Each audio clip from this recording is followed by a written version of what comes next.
नमस्कार दोस्तों।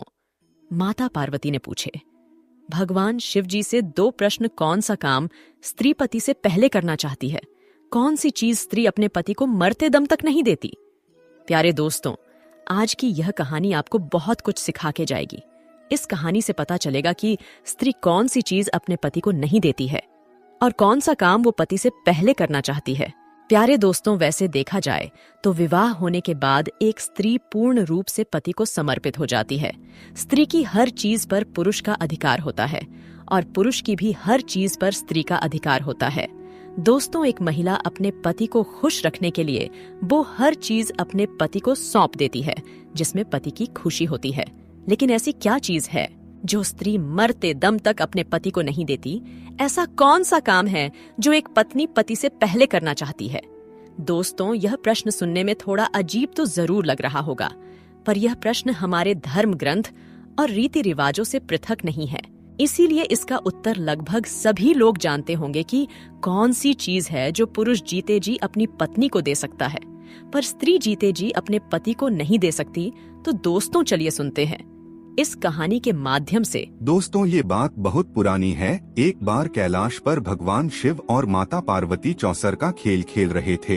खेल ही खेल में उनके बीच वार्तालाप भी हो रहा था। माता पार्वती ने सोचा कि क्यों न भोलेनाथ से कुछ ज्ञान भी प्राप्त कर लिया जाए। यही सोचकर माता पार्वती खेल ही खेल में प्रश्न करती जाती थी, जिनका जवाब भगवान भोलेनाथ बड़े ही सुंदर ढंग से देते थे।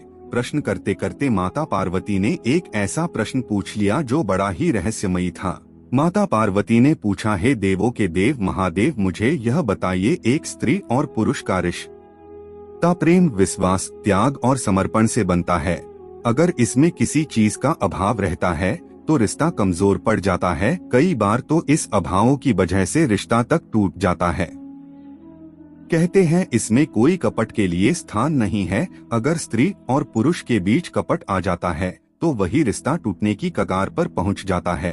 और जहां प्रेम होता है, विश्वास होता है, वही ग्रस्त जीवन खुशहाल होता है।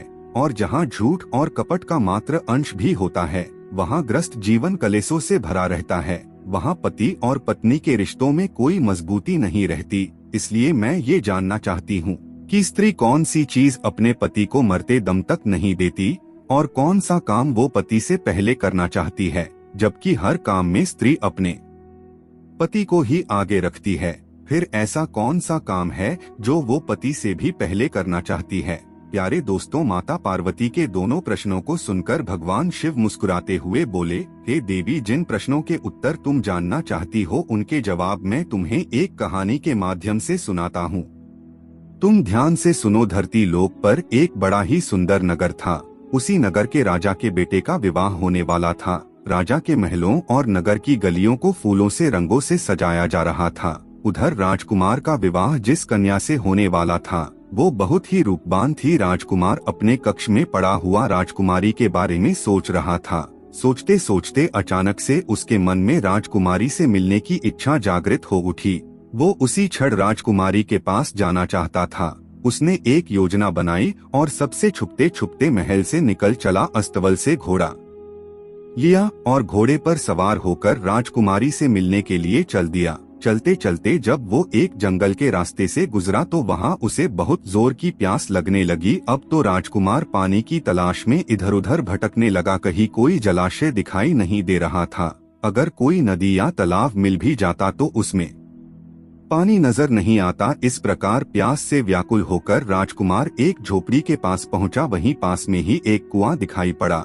कुएं को देखकर उसे कुछ उम्मीद हुई, शायद इस कुएं में पानी होगा। राजकुमार ने कुएं में झांककर देखा तो सचमुच कुएं में पानी भरा हुआ था। पानी को देखकर उसकी प्यास और भी तेज होगी। अब तो उसने बिना देर किए कुएं से जल निकाला और पानी पीने लगा। जब उसने पेट भर के जल पी लिया तब क्या देखा है कि झोपड़ी से एक बुढ़िया निकल कर आती है। वो बुढ़िया उस राजकुमार से कहने लगी है, मुसाफिर, तुमने इस कुएं का जल तो नहीं पी लिया? यदि तुमने इस कुएं का जल पिया है तब तो तुमने बहुत बड़ी भूल कर दी है। ये कुआं एक ऋषि के द्वारा स्थापित है। इस कुएं का जल पीने वाला मनुष्य नरभक्षी बन जाता है। आज से तुम भी हर रोज रात होते ही नरभक्षी बन जाओगे। उस समय तुम्हारे पास जो मनुष्य आएगा तुम उसका भक्षण कर लोगे। उस समय तुम यह नहीं सोचोगे कि यह मेरी माता है, यह मेरे पिता है, या मेरी पत्नी है, ये मेरे भाई हैं, ये मेरी बहन है। उस समय तुम्हारे निकट दिखाई देने वाला मनुष्य या पशु सिर्फ तुम्हारा भोजन होगा।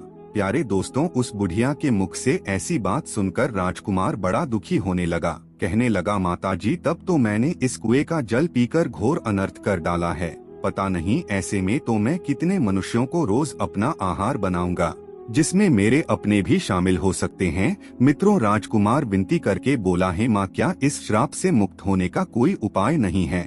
यदि नहीं है तो मैं अपने आप को ही खत्म कर लूंगा, जिससे मैं किसी दूसरे को मारकर अपना भजन बनाऊं। तब बूढ़ी माँ कहती है, इस श्राप से मुक्त होने का उपाय तो है, यदि आप कर सको तो। राजकुमार बोला, है माँ, श्राप मुक्त होने के लिए मैं कुछ भी करने के लिए तैयार हूँ, तुम बताओ तो सही। तब बुढ़िया कहती है, बेटा, यहाँ से कुछ मील दूर एक ऊंचा सा पहाड़ है। उस पहाड़ पर हरे भरे पेड़ पौधों से भरा हुआ जंगल है। उसी पहाड़ पर एक कायाकल्प नाम की बूटी है। यदि तुम उस बूटी का रस निकाल कर पी लोगे तो तुम इस भयंकर श्राप से मुक्त हो सकते हो। लेकिन इतना ध्यान रखना, रात होने पर तुम किसी एकांत स्थान पर जाकर छुप जाना। यदि आप कहीं मनुष्यों की बस्ती में ठहर गए तो ना जाने कितने निर्दोष मनुष्य तुम्हारा आहार बन जाएंगे। दोस्तों, राजकुमार ने कहा, ठीक है माता, मैं इस बात को ध्यान रखूंगा। इतना कहकर राजकुमार उस कायाकल्प नाम की बूटी ढूंढने के लिए चल दिया। इधर माता पार्वती और भगवान शिव इस दृश्य को देख रहे थे। पार्वती जी कहने लगी, प्रभु, कुछ समझ में नहीं आ रहा है कि आप मेरे प्रश्न का उत्तर किस प्रकार देना चाहते हैं। भगवान भोलेनाथ बोले, हे देवी, थोड़ा धीरज रखिए, आपके प्रश्नों के जवाब इसी कहानी से मिलने वाले हैं। बस आप इस कहानी को ध्यान से सुन लीजिए। प्यारे दोस्तों, उधर वो राजकुमार बड़ा चिंतित होता हुआ उस पर्वत की ओर बढ़ता जा रहा था। औषधि वाला पर्वत वहाँ से काफी दूर था। इधर अंधेरा भी होने लगा था। राजकुमार ने सोचा कि अब आगे का रास्ता मैं सुबह सूर्य निकलने के बाद तय करूंगा। पहले मैं किसी निर्जन स्थान पर जाकर रात गुजार लेता हूँ। यदि मैं नरभक्षी बन गया तो मेरे द्वारा निर्दोष लोगों की जान चली जाएगी। दोस्तों, राजकुमार अब राजकुमारी से मिलने का विचार तो त्याग ही चुका था, क्योंकि वो जानता था कि इस दशा में राजकुमारी से मिलन भी उसके लिए अच्छा नहीं है। वो राजकुमार गांव और नगरों को बचाता हुआ जंगल की ओर चला गया, जहां किसी मनुष्य के आने जान का मार्ग नहीं था। उसने अपने आप को एक पर्वत की गुफा में बंद कर लिया। इधर काफी रात हो चुकी थी। वो राजकुमार नरभक्षी के रूप में परिवर्तित होने ही वाला था। दोस्तों, इधर राजकुमार ने जिस गुफा में अपने आप को छुपाया था, उसी गुफा में एक बड़ा ही खूंखार भेड़िया रहता था। वो भेड़िया आए दिन लोगों की जान लेता रहता था। चारों तरफ लोगों के मन में उस भेड़िया को लेकर डर बना रहता था। दोस्तों, इधर क्या हुआ, जब वो राजकुमार गुफा के अंदर पहुंचा तो उसे एक खूंखार भेड़िया गुफा के अंदर बैठा मिला। उस भेड़िए ने राजकुमार को देखा तो मन में बड़ा खुश हुआ कि आज तो घर बैठे ही भोजन चलकर आ गया। भेड़िया गुर्राता हुआ उस राजकुमार की ओर झपटता है। वो उसे खाने ही वाला था कि इतने में राजकुमार पर उस श्राप का असर होने लगा। पल भर में ही वो मनुष्य से नरभक्षी निशाचर के रूप में बदल गया। भेड़िए ने देखा, ये तो कोई मुझसे भी खूंखार जानवर है। वह एकदम से डर गया और अपने आप को छुपाने के लिए जगह ढूंढने लगा। नरभक्षी राजकुमार भी भेड़िया को देखकर उसके ऊपर टूट पड़ा और थोड़ी ही देर में वो भेड़िया को मार कर खा जाता है। दोस्तों, इस प्रकार राजकुमार ने नरभक्षी के रूप में एक रात गुफा में बिताई और सुबह होते ही वो अपने रूप में आ गया। राजकुमार गुफा से निकलकर आगे की राह चलने करने लगा। तभी कुछ गांव के लोगों ने देखा कि ये नवयुवक तो उस दिशा से आ रहा है जिधर वो आदमखोर भेड़िया रहता है। लोगों को उसे जीवित देखकर बड़ा आश्चर्य हुआ। सब लोग पूछने लगे, अरे भैया, तुम कौन हो और इधर कहां से आ रहे हो? और इधर तो एक बड़ा ही खूंखार भेड़िया रहता है जो लोगों को मारकर खा जाता है। तुम भला जीवित कैसे बच गए? तब राजकुमार ने बताया, अरे भाई, मुझे किस बात का भय है? जिस भेड़िया की आप लोग बात कर रहे हो वो तो उस गुफा के द्वार पर मरा पड़ा है। मैंने उसे मार डाला। राजकुमार की बात सुनकर गांव वालों को बड़ा आश्चर्य हुआ। वो इस बात की जांच करने के लिए उस गुफा के पास गए तो देखा सचमुच वो भेड़िया मरा पड़ा था। यह देखकर लोगों के मन में भेड़िया को लेकर जो डर था वो खत्म हो गया और पूरे राज्य में इस बात की चर्चा फैल गई कि एक सामान्य पुरुष ने उस भेड़िया को मार डाला है। जब ये बात वहाँ के राजा को पता चली तो वो राजा उस राजकुमार को मिलने के लिए अपने महल में बुलाता है और कहता है, हे वीर युवक, तुमने उस भेड़िया को मारकर हमारी प्रजा को निर्भय कर दिया है। मैं तुम्हारी वीरता और साहस का दीवाना हो गया हूँ। तुमने मुझे बहुत प्रसन्न किया है। इसी खुशी में मैं तुम्हें एक उड़न खटोला भेंट करता हूँ। ये उड़न खटोला तुम्हें पल भर में यहाँ से वहाँ पहुँचा सकता है। दोस्तों, राजा से उड़न खटोला पाकर राजकुमार भी बड़ा खुश होता है। सोचने लगा, यह तो बड़ा अच्छा हुआ, अब मैं इसी उड़न खटोले पर बैठकर उस पर्वत पर आसानी से पहुंच जाऊंगा। दोस्तों, राजकुमार ने वैसा ही किया। वो उस उड़न खटोले पर सवार हुआ और उस पर्वत पर जा पहुंचा। उसने देखा कि वहां कायाकल्प नाम की अनेक जड़ी बूटियां चमक रही थी, जो कि बार बार अपना रूप बदल रही थी। दोस्तों, उस बूढ़ी माँ ने उसे पहले ही बता दिया था कि जो बूटी अपना रंग रूप बदलती दिखाई दे, उसी बूटी का रस निकाल कर पी लेना। राजकुमार ने बिना समय गवाए कायाकल्प बूटी का रस निकालकर पी लिया, क्योंकि इधर शाम होने वाली थी। राजकुमार अब निरोग हो चुका था। फिर राजकुमार उस उड़न खटोले पर बैठकर अपनी राजकुमारी के नगर को चला आया। वहां पहुंचकर वो अपनी राजकुमारी से मिलता है। राजकुमारी भी राजकुमार से मिलकर बड़ा प्रसन्न होती है। इधर राजकुमार ने अपने नगर में खबर भिजवा दी कि आप बारात लेकर आइए, मैं अपनी ससुराल पहुंच चुका हूं। इधर राजकुमार की बारात आती है और अगले दिन उसका उस राजकुमारी के साथ बड़ी धूमधाम के साथ विवाह हो जाता है और फिर वो अपने नगर को लौट आते हैं। मित्रों, दोनों बड़े आनंद के साथ रहने लगे। कुछ दिनों बाद राजकुमार के घर में पुत्र का जन्म होता है।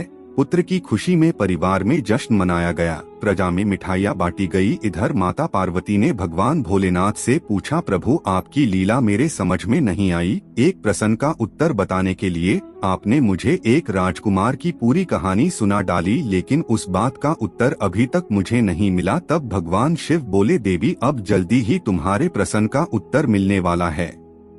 फिर क्या हुआ, एक दिन उस राजकुमार के राज्य पर शत्रु ने चढ़ाई कर दी। राजकुमार अपने दुश्मनों से लड़ने के लिए युद्ध में जाता है। उड़न खटोला की सहायता से उसने दुश्मन की सेना को तो मार दिया, लेकिन युद्ध में तीर लग जाने से उसकी भी जान चली गई। जब राजकुमार की मृत्यु हो जाती है तो सब लोग उसे अर्थी पर रखकर ले जाने लगे। उसकी पत्नी वहीं खड़ी हुई रो रही थी। राजकुमार के सभी परिवारी जब उसे कंधा दे रहे थे और उसे शमशान की ओर ले जा रहे थे, भगवान भोलेनाथ ने बताया, देवी, यही वो चीज है जो स्त्री अपने पति को नहीं दे सकती और पति अपनी स्त्री को दे सकता है। हमारे धर्म की यही परंपरा है। पति के मरने के बाद स्त्री उसे कंधा नहीं दे सकती और न ही उसे शमशान में साथ ले जाया जा सकता है। तुम्हारा दूसरा प्रश्न था कि स्त्री कौन सा काम पति से पहले करना चाहती है, तो इसका उत्तर है कि सुहागिन स्त्री ये कामना करती है कि उसकी मृत्यु उसके पति से पहले हो जाए, जिससे उसका पति उसे कंधा दे सके, उसे मुखाग्नि दे सके और उसका तरण हो सके। और वैसे भी पति के मरने के बाद स्त्री का जीवन सूना हो जाता है। पति के बिना उसका जीवन कोई जीवन नहीं रहता। कहते हैं, पति के बिना स्त्री की कोई गति नहीं है। एक पुरुष के बिना स्त्री का जीवन बड़ा ही कष्टकारी है।